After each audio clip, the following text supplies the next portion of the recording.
Hello guys, कैसे हो आप सब। आज हम इस वीडियो में देखने वाले हैं 8th क्लास की हिस्ट्री का second chapter, from trade to territory. British कैसे इंडिया में स्मॉल ट्रेडर बन के आए थे और उनका तो कोई इरादा नहीं था इंडिया को जो है एक्वायर करने का, लेकिन उन्होंने इंडिया को कैसे अपने टेरिटरी बनाया। Aurangzeb was the last powerful Mughal ruler. Aurangzeb जो थे वो मुगल के लास्ट पावरफुल रूलर थे। उनके बाद में जो भी रूलर हुए वो उतने पावरफुल नहीं थे। औरंगजेब ने जो है मैक्सिमम जो है लार्ज पार्ट ऑफ टेरिटरी पे अपना कंट्रोल स्टैब्लिश किया था, जिसे हम आज इंडिया के नाम से जानते हैं। आफ्टर हिज डेथ इन 1707, उनके डेथ के बाद में many Mughal governors and big zamindar asserted their authority and establish regional kingdom. उनके डेथ के बाद में बहुत जो है गवर्नर और बड़े ज़मींदार ने जहाँ का उन्हें गवर्नर या ज़मींदार बनाया गया था, वहाँ पे उन्होंने खुद की जो है अथॉरिटी इस्टेब्लिश करी और छोटा सा जो छोटे छोटे अपने किंगडम बना लिए। इसका हम एग्जांपल देख सकते हैं बंगाल का, जहाँ पे मुर्शिद कुली खान ने जो है खुद का रीजनल किंगडम बना लिया। अवध सादत खान ने बना लिया वहाँ पे रीजनल किंगडम। निज़ाम मुल्क ऑफ हैदराबाद, तो हैदराबाद ने भी जो है रीजनल किंगडम बना लिया था। ये लोग जो है हर चीज़ के लिए मुग़ल एम्परर पे डिपेंड नहीं करते थे। जो भी इन्हें डिसीजन लेता था ये खुद के डिसीजन ले लेते थे, परमिशन नहीं लिया करते थे। लेकिन ये हर साल जो एम्परर को ट्रिब्यूट और गिफ्ट भेजा करते थे। By the second half of 18th century, however, a new power was emerging in political horizon. Second half of 18th century में एक नई जो है पावर पॉलिटिकल होरिजन में इमर्ज हो रही थी, वो थे ब्रिटिश। ब्रिटिश जो है ओरिजिनली स्मॉल ट्रेडर बन के आए थे और उनका कोई इरादा नहीं था, स्मॉल ट्रेडर बन के आए थे और उनका कोई इरादा नहीं था कि उन्हें इंडिया को अक्वायर करना है। फिर कैसे वो इतने बड़े वास्ट एम्पायर के जो है मालिक बने, मास्टर बने। In this chapter will see how this came about.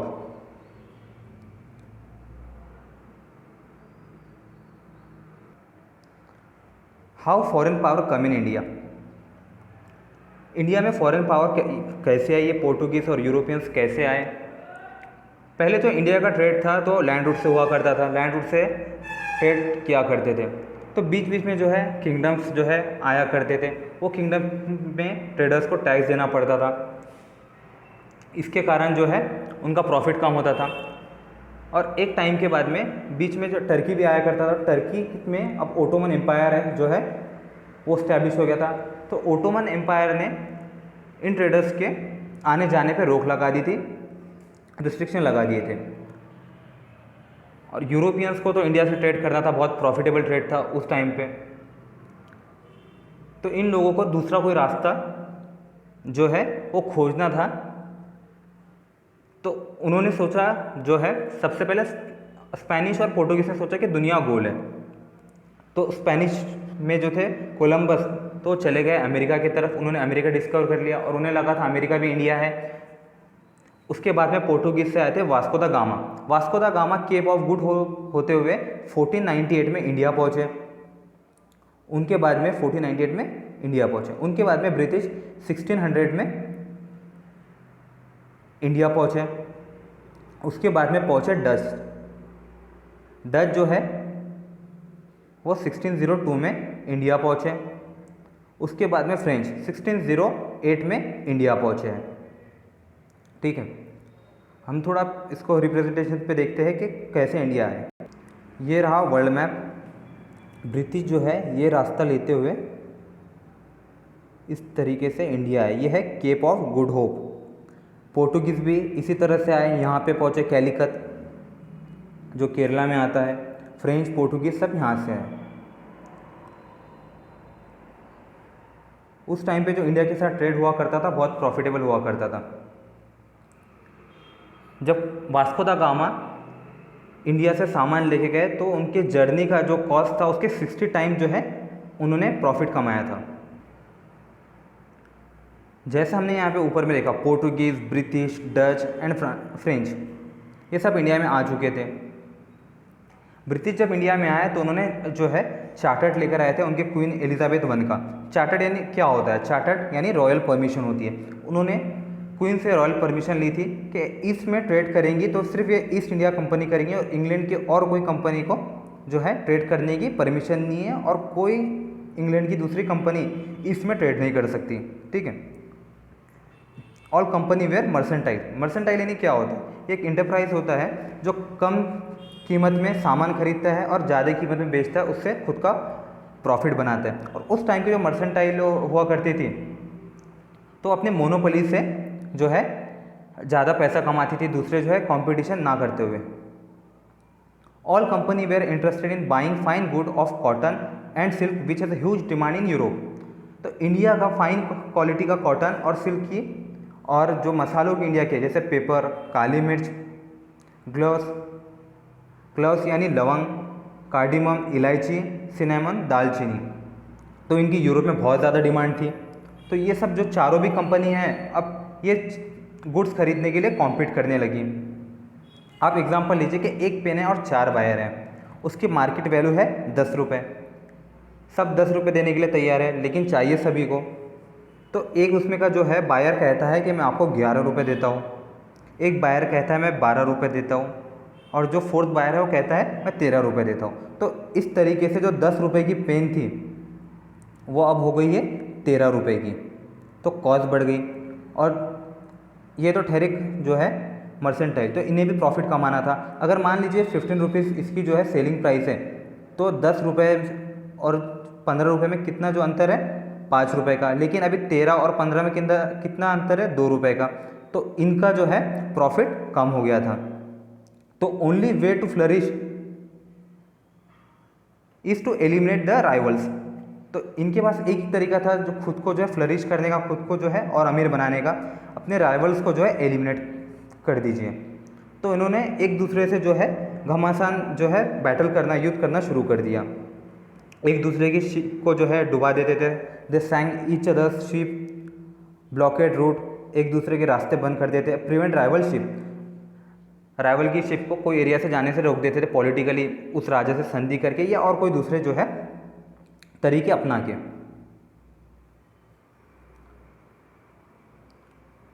जैसे अब इनके बीच में युद्ध चल रहा था, कोई किसी की शिप डुबा रहा था, तो अभी इनके जो सेटलमेंट हुआ करते थे जिसे फैक्ट्री कहा जाता था। फैक्ट्री यानी ये वेयर हाउस हुआ करता था जहाँ पे इनके ऑफिसेज भी हुआ करते थे और यहाँ पे जो लोग रहते थे।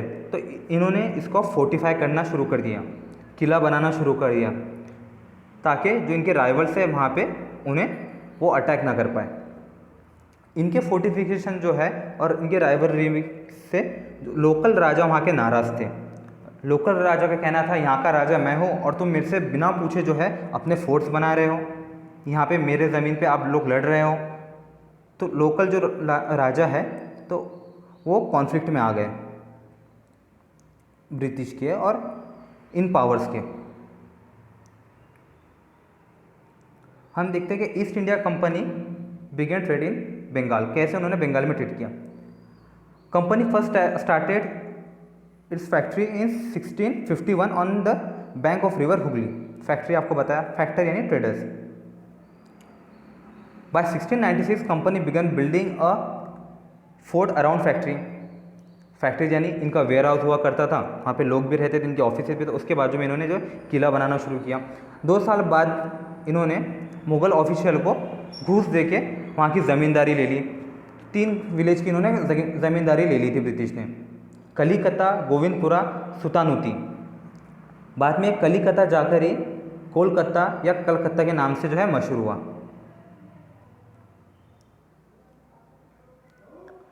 ब्रिटिश ने जो है ये 3 विलेज की ज़मींदारी कलिकता, गोविंदपुरा, सुतानुती, इन 3 विलेज की जो है ज़मींदारी राजा से मुग़ल ऑफिशियल से ले ली थी। It also persuaded the Mughal emperor Aurangzeb to issue a farman granting the company right to trade duty free. एक करेक्शन है यहाँ पे, औरंगजेब नहीं है, ये फारूक सियार थे। कंपनी को फ्री में ट्रेड करने का जो है, ड्यूटी फ्री ट्रेड करने का जो फरमान दिया था वो फारूक सियार ने दिया था। थोड़ा करेक्शन है, ये करेक्शन को आप जो है 12th स्टैंडर्ड की NCERT में पढ़ सकते हो, मॉडर्न इंडिया की, या फिर स्पेक्ट्रम बाय राजू अहिर में चेक कर सकते हो। ठीक है, ये फरमान में क्या था? ये फरमान में जो था कि कंपनी को कोई टैक्स देने की ज़रूरत नहीं थी, लेकिन अगर कंपनी के ऑफिशियल ऑफिसर अगर खुद का प्राइवेट ट्रेड कर रहे हैं तो उसमें उन्हें देने की ज़रूरत पड़ेगी। तो ऐसा कहीं क्लियरली लेकिन मेंशन नहीं था, सिर्फ ऐसा लिखा था फरमान में कि कंपनी को राइट मिला है ड्यूटी फ्री ट्रेड करने का। ठीक है, company tried continuously to press for more concession and manipulate existing privileges.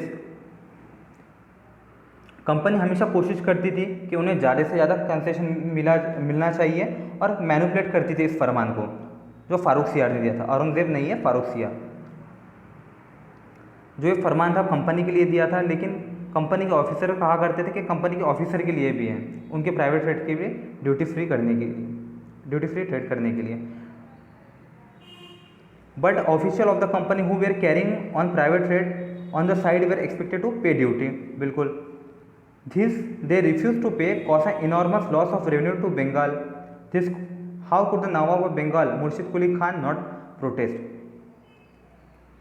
अगर ये जो है कंपनी के ऑफिसर जो प्राइवेट ट्रेड कर रहे हैं अगर टैक्स नहीं देते हैं तो बंगाल का जो है गवर्नमेंट का बहुत ज़्यादा नुकसान होगा रेवेन्यू का, तो बंगाल के नवाब जो है इसे सहन नहीं करेंगे। ब्रिटिश का इस फरमान को लेके जो है हमेशा कॉन्फ्लिक्ट चलते रहता था। औरंगजेब के डेथ के बाद में बंगाल ऑफ नवाब ने खुद का जो है रीजनल किंगडम बना दिया। उस टाइम पे जो है स्ट्रॉन्ग जो नवाब थे मुर्शिद कुली खान, और उनको सक्सीड किया अलीवर्दी खान ने। तो इस टाइम पे तो ब्रिटिश की एक नहीं चली, उन्हें जो थे टैक्स देना ही पड़ा। जो कंपनी के ऑफिसर ट्रेड करते थे प्राइवेट ट्रेड, तो उस पर उन्हें टैक्स देना ही पड़ा। अलीवर्दी खान के बाद में उन्हें सक्सीड किया सिराजुल दौला ने, वो बने नवाब। इस टाइम पे जो है ब्रिटिश ने रिफ्यूज़ कर दिया, हम टैक्स नहीं देंगे करके। तो इस चीज़ के भी लेके उनकी जो है कॉन्फ्लिक्ट चल रही थी। इस बीच जो है मद्रास में फ्रेंच और ब्रिटिश की जो है लड़ाई चल रही थी। इसलिए यहाँ पे जो बंगाल में फ्रेंच और ब्रिटिश दोनों ने अपने फैक्ट्री को फोर्टिफाई कर दिया था, किलाबंदी कर दी थी। जब नवाब को पता चला कि फ्रेंच और ब्रिटिश जो है उनके एरिया में फैक्ट्री को जो है फोर्टिफाई कर रहे हैं, तो उन्होंने ऑर्डर दिया कि आप जो है अपने किले तोड़ दीजिए। फ्रेंच ने चुपचाप अपने किले तोड़ दिए, लेकिन ब्रिटिश ने जो है एक नहीं सुनी राजा की और अपने किले को जो है बनाते रहे। राजा को पहले तो गुस्सा था ही कि ये लोग टैक्स नहीं दे रहे हैं और उनके जो है उनके हमेशा कॉन्फ्लिक्ट करते रहते हैं, और दूसरी बात ये किला भी बना रहे हैं, तो उन्हें लगा ये जो है मेरी अथॉरिटी को चैलेंज कर रहे हैं। तो सिराज ने जो है अपनी 30,000 की फोर्स लेके पहले कासिम बाज़ार गए, वहाँ पे वेयर हाउस जो था फैक्ट्री थी उसको ताला लगा दिया। वहाँ के ब्रिटिश जो ऑफिसर थे तो उनसे वेपन ले लिए गए, उन्हें जो है कैद में डाल दिया गया। उसके बाद में इन्होंने अपनी सेना लेके कलकत्ता फोर्ट पे मार्च किया। वहाँ पे जा पहुँचे, वहाँ पे भी उन्होंने वही किया, फोर्ट को तोड़ दिया और वहाँ के जो ब्रिटिश थे उनको प्रिजनर बना लिया और कुछ जो है भाग गए। तो ब्रिटिश में और सिराज में निगोशिएशन चलते रहा, लेकिन कुछ नहीं हुआ। ब्रिटिश वहाँ से चले गए और एक आइलैंड पे रुक गए जब तक कि मद्रास से हेल्प नहीं आ रही थी। मद्रास से ब्रिटिश की जो है एक आर्मी आ रही थी जिसे लीड कर रहे थे रॉबर्ट क्लाइव। तो अब जो इनके कॉन्फ्लिक्ट थे तो ये बैटल में तब्दील होने वाला था, और इस बैटल का नाम है बैटल ऑफ प्लासी।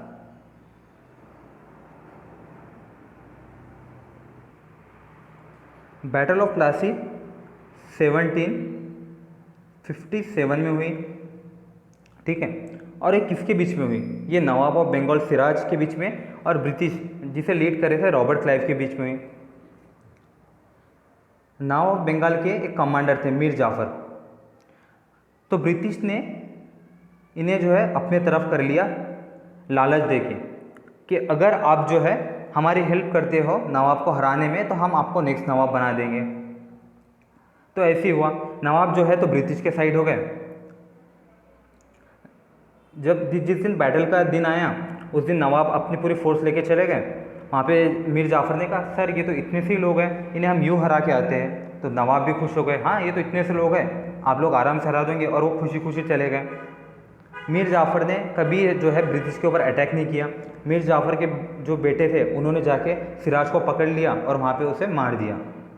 इस तरह से जो है ब्रिटिश की वहाँ पे जीत हो गई। जो कुछ फोर्स थी, फ्रेंच फोर्स थी जो नवाब ऑफ बंगाल की तरफ से लड़ रही थी और कुछ जो नवाब ऑफ बंगाल की फोर्स थी, तो उन्होंने सिर्फ जो है ब्रिटिश के साथ युद्ध किया। मीर जाफर के अंडर में जो आर्मी थी उन्होंने युद्ध में कुछ भी नहीं किया। इस तरह से ब्रिटिश जो है बैटल जीत गए। बैटल जीतने के बाद में जैसे ब्रिटिश और मीर जाफ़र के बीच में जो करार हुआ था कि नवाब आप मीर जाफ़र को बनाएंगे, तो ब्रिटिश ने जो है नवाब मीर जाफ़र को बना दिया। अभी तक के ब्रिटिश का ऐसा कोई इंटरेस्ट नहीं था कि उन्हें जो है इंडिया पे राज करना है। उन्हें तो सिर्फ ट्रेड करना था और ज़्यादा से ज़्यादा मुनाफा कमाना था, ज़्यादा से ज़्यादा प्रॉफिट कमाना था अपना ट्रेड करते हुए। तो उन्होंने नवाब मीर जाफ़र को बना दिया। ब्रिटिश ने सोचा इसे तो हमने ही नवाब बनाया है, तो ये तो हमारा पपेट है, कठपुतली है। तो उन्होंने नवाब से जो है वार एक्सपेंसेस लिए। आपने हमारे ऊपर युद्ध किया है, जो है वार किया है, बंगाल ने हमारे ऊपर किया, तो उसका हमें एक्सपेंसेस दीजिए। उन्होंने खुद के लिए, रॉबर्ट क्लाइव ने खुद के लिए और खुद के ब्रिटिश ऑफिसर के लिए और आर्मी के लिए जो ब्राइब भी लिए, गिफ्ट भी लिए और बहुत सारे कंसेशन लिए कंपनी के ट्रेड के लिए। ब्रिटिश को ऐसा लग रहा था कि जो उनके हाथ में बंगाल का जो खजाना लगा है तो एक कुबेर का खजाना है, कभी ख़त्म नहीं होने वाला। तो हमेशा जो है ब्राइब और गिफ्ट की जो है मांग किया करते थे और ट्रेड में जो है टैक्स नहीं दिया करते थे, ट्रेड कंसेशन। एक तो उनके पास पहले से फारूक सियार का जो है फरमान था, रॉयल फरमान था। उसके बाद में बंगाल के नवाब को उन्होंने बंगाल का नवाब बनाया था, तो वहाँ पे जो है उनकी मनमानी चलती थी। हमेशा जो है वो उनके ब्राइब की और गिफ्ट की जो है मांग जो है मीर जाफ़र से करते रहते थे और उनकी जो मांग है वो बढ़ते रहती थी। तो मीर जाफ़र एक दिन इससे फ्रस्ट्रेट हो गए और मीर जाफ़र ने उसका प्रोटेस्ट किया। मीर जाफ़र ने विरोध किया। तो ब्रिटिश ने मीर जाफ़र के जगह पे उनके दामाद मीर कासिम को जो है वहाँ का बंगाल का नवाब बना दिया। मीर कासिम भी जो है अब नए नए नवाब बने थे, तो ये भी खुश कि मैं तो नवाब बन गया। इन्हें क्या पता था जो ब्रिटिश है तो ये तो किसी को नहीं छोड़ेंगे। नवाब बनने के बाद में इन्होंने चितगांव, मिदनापुर की जो है ज़मींदारी ब्रिटिश कंपनी को दी और बहुत सारे ब्राइब और गिफ्ट और ट्रेड कंसेशन कंपनी को दिए। फिर बाद में इन्होंने भी देखा जो कंपनी के और उनके ऑफिसर की जो है लालच ख़त्म ही नहीं हो रही है, इनकी लालच दिन ब दिन बढ़ती जा रही है। तो मीर कासिम ने भी प्रोटेस्ट किया। मीर कासिम का जो प्रोटेस्ट जो है अब जो है इसमें युद्ध में बदलने वाला था। उन्होंने सोचा कि अब इनको जो है बंगाल से निकालना पड़ेगा, ब्रिटिश की पावर को बंगाल से भगाना पड़ेगा। तो अब ये इनका बैटल होने वाला था। तो मीर कासिम ने उनके साइड से नवाब ऑफ अवध, शाह शौजा, मुग़ल एम्परर शाह आलम, इनको अपने साइड से ले लिया। इनका अभी जो वार ब्रिटिश के साथ होने वाला था, ब्रिटिश को लीड कर रहे थे हेक्टर मुनरो। इसे कहते हैं बैटल ऑफ बुक्सर या battle of Buxar. Battle of Buxar हुआ था 1764 में। इसमें जो है ब्रिटिश की जीत हो गई और ये तीनों की जो कंबाइन आर्मी थी वो हार गई।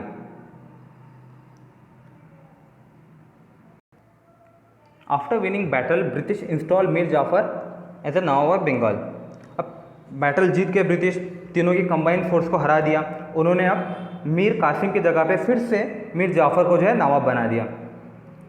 अब इन लोगों ने तीनों ने मिलकर ब्रिटिश के ऊपर हमला तो किया है, उसका कुछ ना कुछ इन्हें हर्जाना तो देना ही होगा।